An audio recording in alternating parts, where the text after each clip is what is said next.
May gusto ka ba sa isang tao at ayaw mong masabi sa kanya dahil matatakot ka o mahihiya? Gawin mo ang gayumang ito na pabulong sa hangin. Bago mo ito gawin, siguraduhin mo ang iyong nararamdaman sapagkat na ikaw ay di na niya pakakawalan.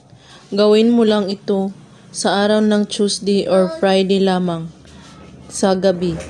Kailangan mo lang ng kandila, larawan niya, at humanap ka ng tahimik na lugar kung saan walang makakaisturbo sa iyo o mag-aabala.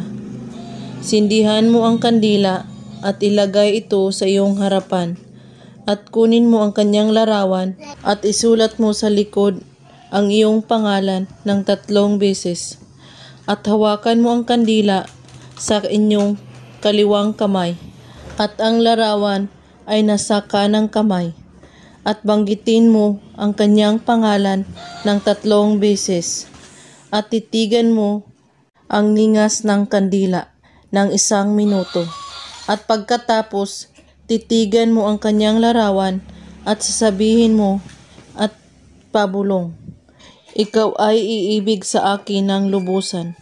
Mula sa oras na ito, ako lamang ang magiging laman ng iyong isipan." 3 beses mo ito ulit-ulitin at pagkatapos ibaba mo ang kandila at ihipan mo ito at ang larawan itago mo ito kasabay ang kandila. Gawin mo ito sa araw ng Tuesday or Friday lamang. At kung may katanungan po kayo ay magko-comment lang po sa ibaba. Maraming salamat.